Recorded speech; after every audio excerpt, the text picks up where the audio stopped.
Hello everyone, welcome back to my channel. आज मैं आपको यूनिट 5 का पार्ट 3 पढ़ाऊंगी। आज का जो हमारा टॉपिक रहेगा वो रहेगा शिक्षण अधिगम प्रक्रिया। तो देखिए क्या होती है शिक्षण अधिगम प्रक्रिया।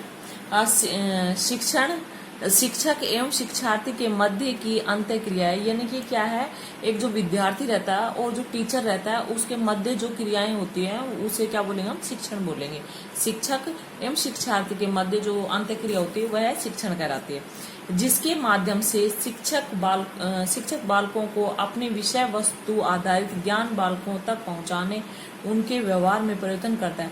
तो जिसके माध्यम से क्या होता है कि जो एक शिक्षक रहता है और जो अपने विषय वस्तु का ज्ञान क्या है बच्चों तक पहुंचाता है और उनके व्यवहार में परिवर्तन करता है। शिक्षक के द्वारा विभिन्न विषयों के ज्ञान को बालक तक पहुंचाने की प्रक्रिया शिक्षण कहलाती है। यानी कि जो शिक्षक होता है उसके पास जो विभिन्न विषयों का ज्ञान होता है, उस ज्ञान को बच्चों तक पहुंचाने की प्रक्रिया ही क्या कहलाती है, शिक्षण कहलाती है। अतः विषय वस्तु आधारित ज्ञान के आदान प्रदान की प्रक्रिया ही शिक्षण कहलाती है। यानी कि जो विषय वस्तु का जो ज्ञान होता है टीचर के पास में, उसको बच्चों तक पहुंचाने की प्रक्रिया ही क्या कहलाती है, शिक्षण कहलाती है। शिक्षण प्रक्रिया अधिगम के बिना पूर्ण नहीं हो सकती। अतः शिक्षण एवं अधिगम से गहरा संबंध पाया जाता है। शिक्षण प्रक्रिया वो अधिगम के बिना पूर्ण नहीं हो सकती, इसलिए शिक्षण में और अधिगम में एक गहरा संबंध पाया गया है। जैसे ज्ञान यानी कि शिक्षा और शिक्षण मीन्स अधिगम। तो शिक्षा, शिक्षण, अधिगम, तो शिक्षा का और अधिगम का गहरा संबंध है। शिक्षण अभी देखिए, शिक्षण में अधिगम निहित होता है परंतु अधिगम में शिक्षण निहित नहीं होता। शिक्षण में अधिगम निहित होता है लेकिन अधिगम में शिक्षण निहित नहीं होता। शिक्षण में अधिगम निहित हो सकता है लेकिन अधिगम में शिक्षण निहित नहीं हो सकता। तो ये है, शिक्षण एक निरंतर चलने वाली प्रक्रिया है जिससे बालक बालिकाओं के व्यवहार में परिवर्तन होता है। शिक्षण क्या है, एक निरंतर चलने वाली प्रक्रिया है जिससे बालक बालिकाओं के व्यवहार में परिवर्तन नहीं होता। शिक्षण के अर्थ, अभी शिक्षण का अर्थ देखिए क्या होता है। संकुचित अर्थ, औपचारिक शिक्षण और व्यापक अर्थ मीन्स औपचारिक प्लस अनौपचारिक शिक्षण। यानी कि जिसका संकुचित अर्थ है वो तो औपचारिक शिक्षण है और व्यापक अर्थ है वो औपचारिक प्लस अनौपचारिक शिक्षण है। शिक्षण का संकुचित अर्थ देखिए, निश्चित समय, निश्चित स्थान, निश्चित परंपरा, शिक्षण विधियों द्वारा विद्यालय की चार दीवारी के भीतर किया गया शिक्षण औपचारिक या संकुचित शिक्षण कहलाता है। यानी कि जो निश्चित, जिसका समय भी निश्चित हो, स्थान भी निश्चित हो, निश्चित परंपराएं हो, शिक्षण विधियों के द्वारा विद्यालय की जो चार दीवारी के अंदर जो शिक्षण दिया जाता है वो कैसा शिक्षण है, हमारा औपचारिक शिक्षण कहलाता है। अर्थात विद्यालय परिसर में प्रवेश करने के बाद बालक बालिकाओं के द्वारा जो भी गतिविधियां की जाती है औपचारिक शिक्षण कर लीजिए। यानी कि एक बार बच्चा विद्यालय में चला जाता है और उसके बाद में जो भी वो गतिविधियां करता है ना, तो वो कैसी है, औपचारिक शिक्षण कहलाते हैं। वो औपचारिक शिक्षण की मुख्य दूरी शिक्षक को माना जाता है। जो औपचारिक शिक्षण की जो मुख्य ध्रुव है वो किसे माना जाता है, शिक्षक को माना जाता है। औपचारिक शिक्षण का मुख्य केंद्र विद्यालय माना जाए, उसका मुख्य ध्रुव तो कौन होता है, शिक्षक होता है, और मुख्य केंद्र कौन होता है, विद्यालय को माना जाता है। अभी एक प्रोबेल की डेफिनेशन है वो देखिए, शिक्षक बालोधान का कुशल माली होता है। एक शिक्षक, प्रोबेल ने बताया कि जो एक शिक्षक होता है वो बाल उद्यान का कुशल माली होता है। यानी कि ये बच्चे होते हैं वो तो क्या होते हैं, पेड़ पौधे होते हैं, और जो माली होता है वो शिक्षक होता है, उसे वो सींच कर बड़ा करता है और एक कुशल नागरिक बनाता है। तो प्रोवेल की ये परिभाषा है। शिक्षण का व्यापक अर्थ, यानी कि शिक्षण का व्यापक अर्थ क्या होता है वो देखिए, अनिश्चित समय, स्थान, नवीन शिक्षण विधियों, पत्र पत्रिकाओं, समाचार पत्रों, विद्यालयों की चार दीवारी के बाहर, घर परिवार, समय, समाज में किया गया शिक्षा व्यापक या औपचारिक शिक्षण कहलाती है। यानी कि क्या है कि जो कि इस स्कूल में नहीं सीखी जाती हो, जिसका कोई निश्चित समय नहीं हो, निश्चित स्थान नहीं हो और जैसे कि पत्र पत्रिकाओं से, समाचार पत्रों से, विद्यालय की चार दीवारी के बाहर यानी कि परिवार से, समाज से जो भी शिक्षा ग्रहण की जाती है उसे हम व्यापक शिक्षा या औपचारिक शिक्षा बोलेंगे। अभी नोट पॉइंट है, अनौपचारिक शिक्षण का मुख्य केंद्र परिवार तथा अनौपचारिक शिक्षण की मुख्य धुरी माता होती है। अनौपचारिक शिक्षण का मुख्य केंद्र कौन होता है? परिवार होता है और औपचारिक का कौन होता था? ये पीछे बताया मैंने। औपचारिक का कौन होता है? केंद्र मुख्य विद्यालय होता है। औपचारिक का क्या होता है? मुख्य केंद्र विद्यालय होता है और मुख्य ध्रुव शिक्षक होता है। इसमें क्या है? इसमें अनौपचारिक में मुख्य केंद्र परिवार होता है और मुख्य ध्रुव माता होती है। अभी प्रोबेल की इसमें क्या परिभाषा दी? माताएं एक आदर्श व कुशल अध्यापिका होती हैं, अतः परिवार में दी जाने वाली शिक्षा महत्वपूर्ण एवं प्रभावशाली होती है। इसमें प्रोबेल ने ये परिभाषा दी है, जो माताएं एक आदर्श और कुशल अध्यापिका होती है और परिवार के में जो शिक्षा दी जाती है वो बहुत ही प्रभावी होती है। पेस्टोलॉजी के अनुसार देखिए, बालक सर्वोत्तम अपने परिवार से सीखता है, अतः बालक का परिवार ही बालक का प्रथम विद्यालय। उन्होंने बताया कि जो भी कुछ सीखता है सर्वप्रथम बालक अपने परिवार से सीखता है, इसलिए सबसे प्रथम विद्यालय है जो उसका बालक का घर ही उसका सबसे प्रथम विद्यालय। शिक्षण की प्रमुख परिभाषाएं हैं, अब वो देखिए। B.O. स्मिथ के अनुसार शिक्षण एक ऐसी प्रक्रिया है जो बालक बालिकाओं में सीखने की उत्सुकता जागृत करती है। B.O. स्मिथ ने बताया कि शिक्षण एक ऐसी प्रक्रिया है जो बालक बालिकाओं में सीखने की उत्सुकता जागृत करती है। B.O. स्मिथ के अनुसार दूसरी परिभाषा देखिए, शिक्षण एक उद्देश्य केंद्रित प्रक्रिया है। बर्ट के अनुसार देखिए, शिक्षण एक ऐसी प्रक्रिया है जो बालक बालिकाओं के लिए पथ प्रदर्शन, प्रोत्साहन एवं प्रेरणा का कार्य करती है। उन्होंने बताया शिक्षण एक ऐसी प्रक्रिया है जो बालक बालिकाओं के लिए पथ प्रदर्शन, प्रोत्साहन एवं प्रेरणा का कार्य करती है। थाइन के अनुसार शिक्षण अधिगम में वृद्धि करने की प्रक्रिया है। शिक्षण अधिगम में वृद्धि करने की प्रक्रिया है। हम्फ व डकन के अनुसार देखिए, शिक्षण में चार तत्वों का समावेश होता है। इसके अनुसार शिक्षण में चार तत्वों का समावेश होता है। कौन सा? योजना, निर्देशन, मापन, मूल्यांकन। फिर डेविस के अनुसार देखिए, डेविस ने शिक्षण की चार अवस्थाएं बताई है। नियोजन, नंबर 2 व्यवस्था, नंबर 3 अग्रसरण, नंबर 4 नियंत्रण। ये चार अवस्थाएं बताई हैं। नेक्स्ट देखिए, hand book of research teaching. तो देखिए इसमें क्या होता है, शिक्षण एक अंतर्वैयक्तिक प्रभाव है। जो अंतर्वैयक्तिक प्रभाव, शिक्षण क्या है? एक अंतर्वैयक्तिक प्रभाव है जो किसी एक व्यक्ति द्वारा दूसरे व्यक्ति के व्यवहार में परिवर्तन हेतु प्रदान किया जाता है। जो शिक्षण क्या होता है? वो अंतर्वैयक्तिक प्रभाव होता है जो एक व्यक्ति के साथ द्वारा दूसरे व्यक्ति के व्यवहार में क्या किया जाता है? परिवर्तन किया जाता है। नोट पॉइंट देखिए, जॉन डीवी व रायबर्न ने शिक्षा की त्रिमुखी प्रक्रिया बताई। जॉन डीवी ने और रायबर्न ने शिक्षा को कैसा बताया? त्रिमुखी बताया। तो वो त्रिमुखी क्या है? नंबर 1 शिक्षक है। शिक्षक ऐसा स्वतंत्र चर होता है। नंबर 2 शिक्षार्थी है जो आश्रित चर होता है, जो कि किससे? टीचर पर डिपेंड होता है। पाठ्यक्रम जो मध्यस्थ चर होता है, इन दोनों के मध्यस्थ क्या होता है? पाठ्यक्रम होता है। नोट पॉइंट देखिए, शिक्षण अधिगम प्रक्रिया पाठ्यक्रम पर निर्भर करती है, अतः पाठ्यक्रम को शिक्षण अधिगम प्रक्रिया का आधार माना जाता है एवं पाठ्यक्रम शिक्षक एवं शिक्षार्थी का मार्गदर्शन कराती है। जो पाठ्यक्रम होती है वो शिक्षक और शिक्षार्थी का क्या कराती है? मार्गदर्शन कराती है। और शिक्षक और शिक्षार्थी का मध्यस्थ अधिगम प्रक्रिया है।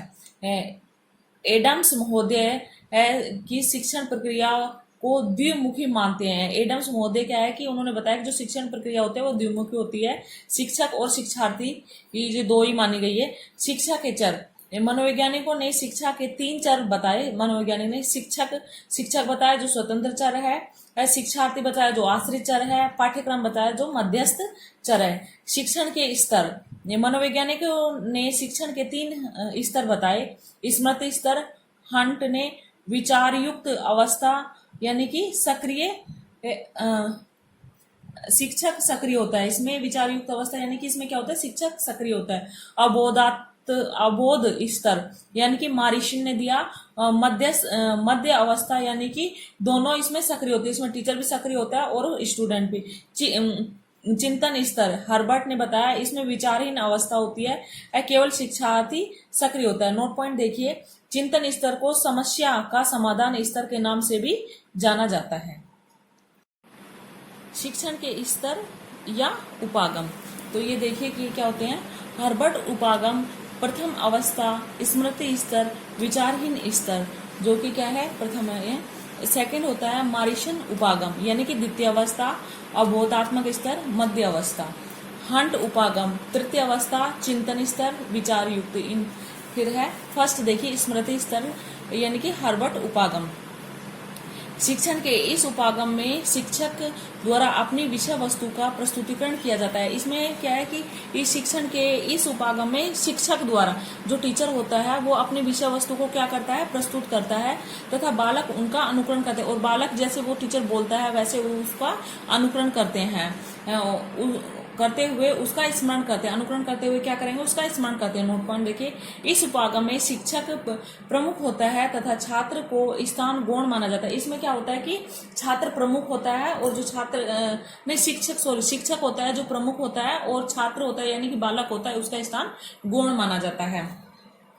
इस उपागम में बालक बालिकाओं का मूल्यांकन वस्तुनिष्ठ प्रश्नों द्वारा किया जाता है।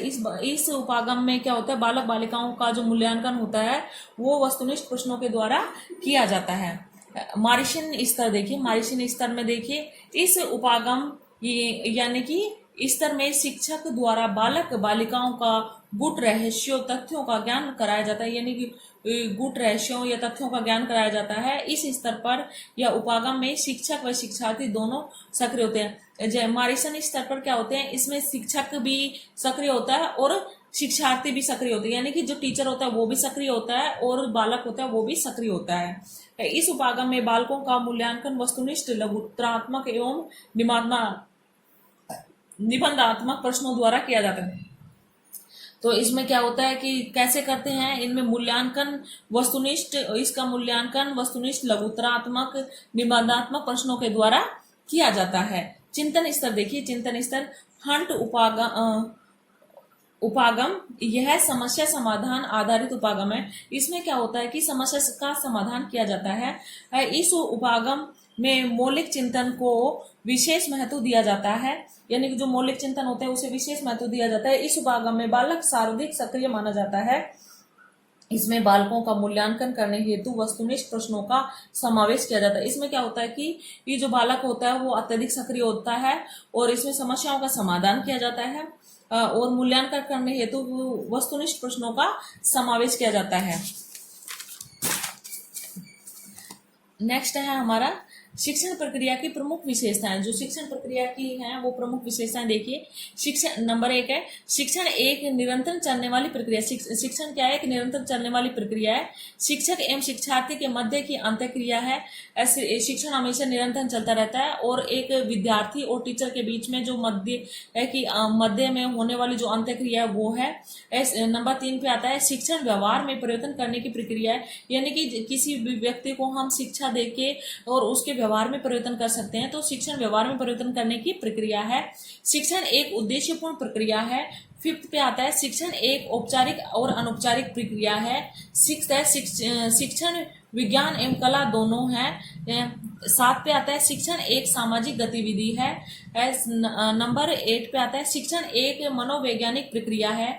नंबर 9 पे आता है शिक्षण एक पथ प्रदर्शन एवं तार्किक प्रक्रिया है। नंबर 10 पे आता है शिक्षण का प्रमुख उद्देश्य अधिगम को प्रभावित करने से है। नंबर 11 पे आता है शिक्षण एक निर्देशन की प्रक्रिया है। नंबर 12 पे आता है शिक्षण एक औपचारात्मक प्रक्रिया है।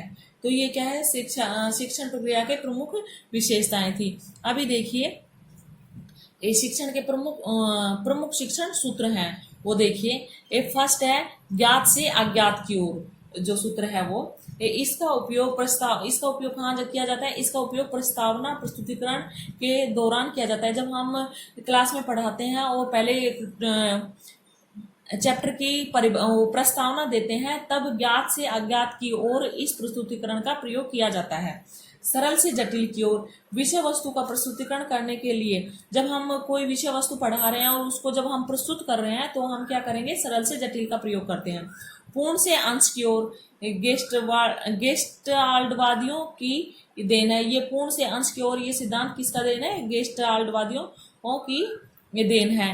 विश्लेषण से संश्लेषण की ओर विषय वस्तु को छोटे छोटे भागों में विभक्त करने में सहायक होता है। जो बड़ी विषय वस्तु होती है उसको क्या है कि पार्ट्स में डिवाइड करके जब बच्चों के सामने हम प्रस्तुत करते हैं तो उसको विभक्त करने में सहायक होती है। विशिष्ट से सामान्य की ओर बालक बालिकाओं का ध्यान आकर्षित करने में सहायक होता है। विशिष्ट से सामान्य बालक बालिकाओं का ध्यान आकर्षित करने में क्या होता है, सहायक होता है। आगमन से निगमन की ओर उदाहरणों के माध्यम से नियमों का प्रतिपादन करने में सहायक, यानी कि आगमन से निगमन, पहले उसमें क्या होता है कि उदाहरण प्रस्तुत किए जाते हैं, उसके बाद में उसे नियमों को बताया जाता है, नियमों की ओर लेके जाया जाता है। नेक्स्ट है हमारा मूर्त से अमूर्त की ओर शिक्षण के दृश्य मूर्त से अमूर्त की ओर शिक्षण में दृश्य श्रव्य सामग्री का प्रयोग इसी सूत्र पर आधारित होता है। यानी कि ये जो शिक्षण के दृश्य श्रव्य सामग्री होती है वो इसी शिक्षण पर आधारित होती है। मूर्त से अमूर्त की ओर इसी सूत्र का प्रयोग कर बच्चों को दिखाई जाती है। अनिश्चित से निश्चित की ओर बालकों को वास्तविक ज्ञान कराने में सहायक हो। जब हम बच्चों को वास्तविक ज्ञान देते हैं तो अनिश्चित से निश्चित की ओर हम उसे लेके जाते हैं। अनुभव से विवेक की ओर करके सीखना, यानी कि मनोविज्ञान में तर्क की ओर बालक बालिकाओं को सीखने के लिए अभिप्रेरित करने में सहायक होता है। मनोविज्ञान तर्क की ओर ये क्या होता है, बालक बालिकाओं में सीखने की ओर अभिप्रेरित करने में सहायक होता है। नेक्स्ट हमारा जो रहेगा, देखिए शिक्षण के प्रमुख सिद्धांत है।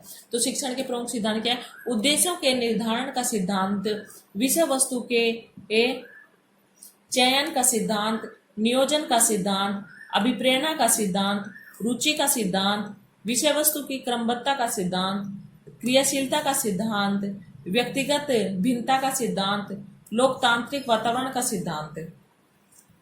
नेक्स्ट अब ये है शिक्षण अधिगम प्रक्रिया को प्रभावित करने वाले कारक, यानी शिक्षण अधिगम की प्रक्रिया हो उसको कौन कौन से कारक हैं जो प्रभावित करते हैं। वो देखिए, शिक्षण के उद्देश्य, शिक्षण उद्देश्य को शिक्षण प्रक्रिया का मील यानी कि नींव का पत्थर माना जाता है। यानी कि मील मीन्स नींव का पत्थर माना जाता है किसे, शिक्षण उद्देश्य को।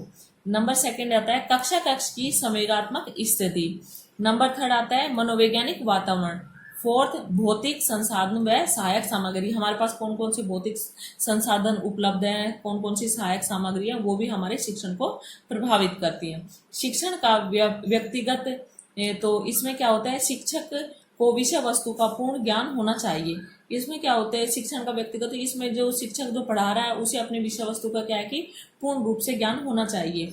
बालक बालिकाओं को सीखने के लिए अभिप्रेरित करना, और एक जो टीचर है वो बच्चों को सीखने के लिए क्या करना चाहिए, हमेशा अभिप्रेरित करना चाहिए, उसे मोटिवेट करना चाहिए, चरित्रवान होना चाहिए। और एक शिक्षक का चरित्रवान भी होना बहुत ही जरूरी है। विषय वस्तु को सरल से जटिल की ओर प्रस्तुतिकरण का ज्ञान होना चाहिए। और एक शिक्षक को विषय वस्तु को पहले सरल विषय वस्तु है उन बच्चों के सामने रखे, उसके बाद धीरे धीरे उसे जटिल की ओर अग्रसित करे, जटिल चीजें उन्हें बताएं या प्रस्तुत करें उनके सामने। उत्तम शिक्षण कार्य करवाने वाले होने चाहिए, यानी कि अच्छा कार्य करवाने वाला टीचर होना चाहिए। नवीन शिक्षण विधियों एवं समस्याओं का ज्ञान हो, यानी कि जो नवीन शिक्षण विधियां आती है एवं जो संस्थाओं का उन्हें क्या होना चाहिए, एक शिक्षक को ज्ञान होना चाहिए। फिर है शिक्षक को मनोवैज्ञानिक व सहायक सामग्री का भी ज्ञान, एक शिक्षक को क्या होना चाहिए, मनोवैज्ञानिक व सहायक सामग्री का भी ज्ञान होना चाहिए।